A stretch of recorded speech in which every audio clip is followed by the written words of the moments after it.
Today in the EU, COP29 Climate Summit, what to expect as key world leaders sit out. So COP29 is live in Baku, the capital of Azerbaijan. Their delegates from nearly 200 countries are hunkered down for what will be intense days of climate talks. At the top of this year's agenda is setting robust climate finance targets, a critical but thorny task. And the pressure couldn't be higher. And yet, world leaders have turned their back on COP29. But can climate talks survive without them? Hello and welcome. I'm your host, Giada Santana, and this is Today in the EU. Today, I'm joined in the studio by Euractiv's climate, energy, and transport editor, Donagh Cagney, and climate reporter, Paul Messad, who's talking to us from Paris. Hello to you both. Hello. Hello, bonjour. So yesterday marked the beginning of the 29th COP conference in Baku, Azerbaijan. First of all, how do you feel about it? It's been a crazy week with a lot of things happening, so I guess I'm still feeling a lot of different things. Yeah. Specifically on COP, it's a little bit different. Until recently, COP was every 2 years. Now it's every year, which is a good thing because it accelerates progress. Mm-hmm. But it also means that it becomes a little bit more routine as well. So it feels a little bit like business as usual. Right. Well, it has to be said that this year is very specific. It's been called behind the scenes as Finance COP. Can you tell me more about the critical topics driving the agenda, Paul? There are three main topics, particularly supporting by the EU institution. First of all, the financing, the transition of the least wealthy countries by updating the financing framework. This is a burning issue that has remained unresolved for several COPs, and also the biggest donor to the least developed countries for their transition with no less of 30 billion euros per year, would like China, for example, to contribute to this effort. In the current terms, it may seem extraordinary, but China has no vocation to help other countries to decarbonize, because China is considered as a developing country since 1992 in the eyes of the UN. So this status may be justified on a number of counts, but in terms of resources that can be allocated to help the transition of eminently less wealthy countries, it seems unthinkable. Yes, so building on what Paul has said, do you think that after the results of the latest elections, Donald Trump is definitely not a president that will lead any sort of climate change negotiations, if anything, the opposite? Do you think China will step up? That's the big question. They're going to be confronted with this vacuum compared to previous COPs, and they have a decision as to what they want to do. China has always had a really complex role in climate change. On the one hand, as Paul was saying earlier on, it's classified as a developing country, so it's been very resistant to contributing towards climate finance. It's also been rapidly industrializing. It's put, massive amounts of coal plant capacity have been deployed, which is obviously bad for the environment. But at the same time, it's revolutionized clean technologies like solar, like electric vehicles as well. So it's really had this kind of a twofold approach. And it may be, maybe this year, maybe next year, but it seems like China is about to peak its emissions. There is some evidence or some suggestion that within China, climate is seen as a security, an internal and external security issue. And we know the nature of the Chinese government as well as they don't have quite the same political challenges that we have in terms of making decisions. The rights and the wants of individuals doesn't stand in the same way of the collective good. Yeah. So if China were to change around and to go hard on climate change, that could make a huge difference. So this COP is all about nailing down details regarding the construction of a sort of financial structure within climate policy. Do you think carbon markets will be at the top of the list for EU negotiators? Donna, we've talked about this before. Carbon markets is something, we've talked about it before, but the COP has talked about as well in previous COPs.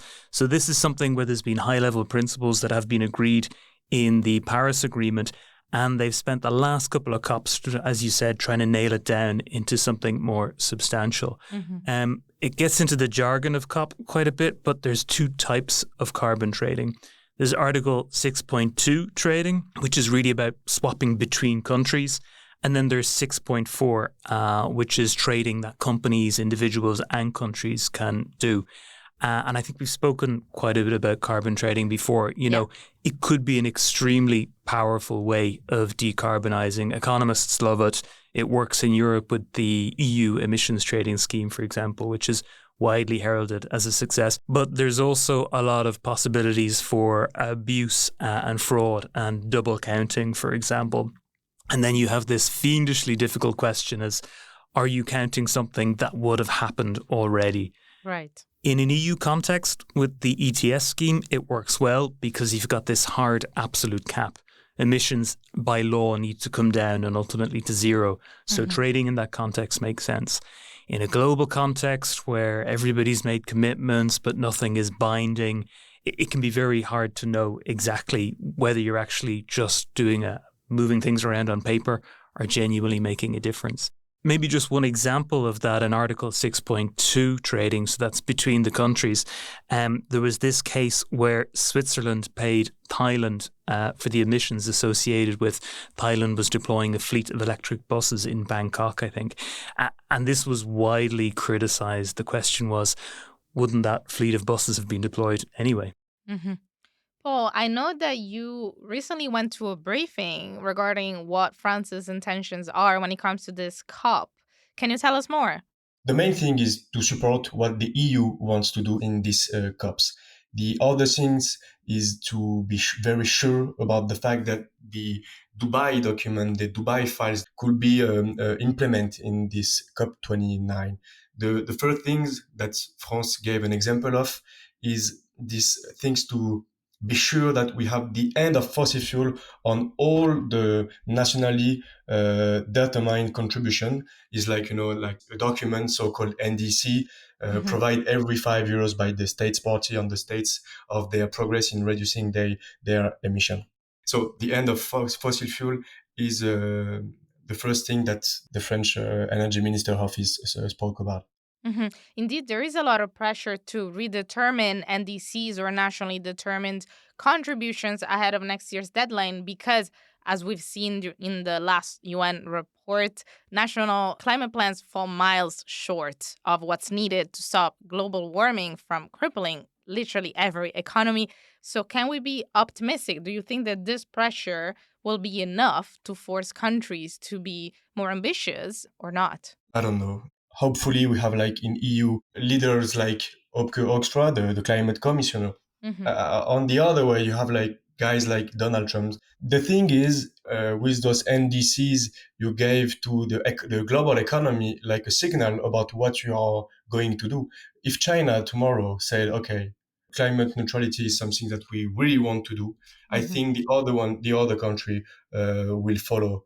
It's not just climate, it's about our economy, it's about our comfort, it's about our way to live at the end. I mean, for me, maybe it's wrong to think of the COPs in terms of pressure, right? Because, I mean, we'll never pressure countries really on this multilateral level. There's no world policeman. If there was before, there certainly isn't one now, given what's happened over the past week. Probably one thing we didn't realize back in the early 2000s was China was keeping an eye on the global climate negotiations and they took them seriously. So they started investing in electric vehicles and batteries. And we're seeing the huge climate benefit associated with that now. There's the nationally determined contributions, there's the plans, but there's things happening alongside them which we didn't predict, like the advent of new technologies like wind and solar, for example. And in fact, a big part of the reductions that have been made, because we have bent the curve in terms of where we're going to be in terms of temperature by the end of the century, a lot of that has been just planning in for the fact that solar is a lot cheaper than coal now. It's starting to become a substitute in effect. So the plans looking forward are saying, oh, actually, all those coal plants we thought we were going to build, in fact, we're going to put out solar farms as well. So COP is a part of the story. It sets the direction, but then you get these technological, economic, social forces. I think of them as positive tipping points in a sense that have to bring their own life into their own and are quite separate from COP. Right. You mentioned China and China's efforts when it comes to climate change mitigation, although Xi Jinping is not attending COP29, nor are many other leaders, including Emmanuel Macron and von der Leyen. Does this speak to the diminishing relevance of climate talks like these, or how do you interpret their no-show? I mean, I think there is a lot of no-shows. I think that's a reflection of this COP, but not necessarily the COP process as a whole. It was always going to be a quiet COP. And remember, as I was saying earlier, previously they were every 2 years. Now they're every year. Is it really necessary to maintain that level of momentum? I'm not so sure. It's a climate finance focused COP as well, which is very important, but it's not great for the kind of the huge announcements and the photo opportunities and the 2015 Paris Agreement type moments. So from that sense, it's disappointing, of course, but it's certainly not the end of the road.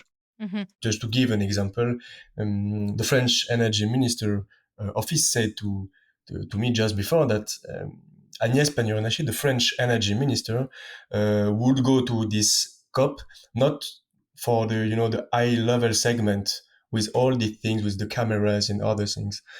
She wants to go there just during the negotiation segment. So maybe it's a way to say that we are at this COP to work on several things, not to be here at the show. Maybe leaders for once are not looking for photo opportunities. But speaking of the priorities, one of them will be the debates regarding the new collective quantified goal, also called NCQG. Now, what does this acronym stand for, and how will this key element of the Paris Agreement work in practice? The NCQG is the new collective quantified goal. Is how we spoke just before, is about financing the climate fight and adaptation. The NCQG is the new target that this COP, the COP member states will have to set themselves for investing in the climate after 2025. Before 2025, we have something like 100 billion euros per year already set out to be hit by 2020. But after 2025, a new goal will have to be defined with more money. The NGOs are calling for 1 trillion of euros per year. That's like a huge amount of money. Not least so as not to discourage small and medium-sized economies from abandoning the fight against climate change out of discouragement or incapacity. At the end, they will be the first to be affected by the climate change. I think one thing I'd add and build on what Paul is saying is it's about the volume of money, the billions or the trillions, but it's also about the type of money as well. I think certainly NGOs and countries from the global south say they do need this money. They'd be looking for grants, as in transfers of money. But as you can imagine, the global north is more interested in things like investments and loans that need to be paid back. Right. And in fact, one way they might try and address or reach these figures is by tweaking some of the global rules around multilateral lending to kind of reduce the risk premium associated with climate, which is really getting into the nuts and bolts and probably feels very, very different from actually getting cash to fix the problem. It seems to be part of the political reality that finance rather than grants is going to be a big part of it. But, that comes with its own issues as well. When I was a teenager, one of the big campaigns was to debt forgiveness between the richer and the developing countries. That seems to be off the cards now. Now we're saying that we will help the global south adjust to and mitigate climate change. But if we are indebting them in the process, if we are going to own all their assets, that's probably creating a whole new set of inequalities as well. Yeah, that's definitely a change in tone. Yes. And it's kind of strange it's not being spoken about more because, the whole fundamental issue of climate change is an equality issue as well. And that's why climate finance is so important because it's one way of redressing this inequality. The global south countries would say that climate change has overwhelmingly been caused by historical emissions. The vast majority of those emissions have come from what are now rich countries. Those emissions allowed countries like the countries we live in to become rich and have a wonderful quality of life. Emerging economies want the same quality of life. But when we go into negotiations, we're saying that, no, you need to keep your emission levels low and, in fact, reduce them. So they would say, OK, if that's what you're asking us to do, we'll do it. But, Yeah, I mean, help us boost our economy in an alternative way, innovative way compared to what you did in the past. That makes sense to me. And of course, understandably, they are blocking negotiations until they get some sort of a agreement to their liking on this topic. So today is the second day of negotiations. There's 9 more to go. If you think of what a successful COP29 would look like, what would be the expectations? What would negotiations lead to? I think we need to speak about climate adaptation. The recent events in Spain just remind to us that adaptation is one of the most important things that we have to do now. And I think it's important because adaptation is something that could be political subject for all the parties, the alt-right, the alt-left, the liberals, the other one, the conservatives. The tricky thing with climate adaptation is that it's so broad, right? It's a whole load of different measures you could take depending on whether it's flooding, whether it's drought, whether it's heat.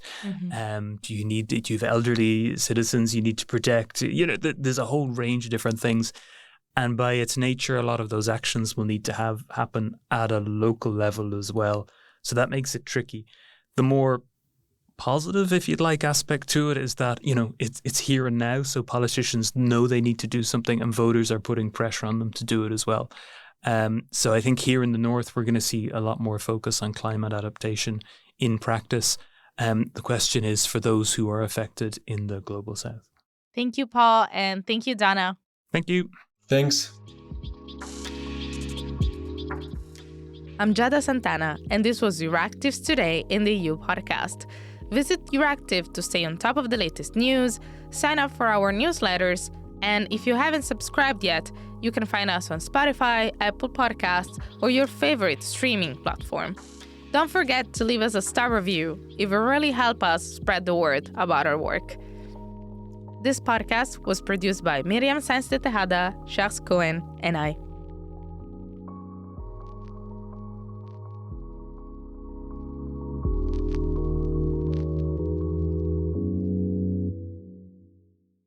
As part of our commitment to accuracy, inclusion, and transparency, Euractiv is part of the Trust Project.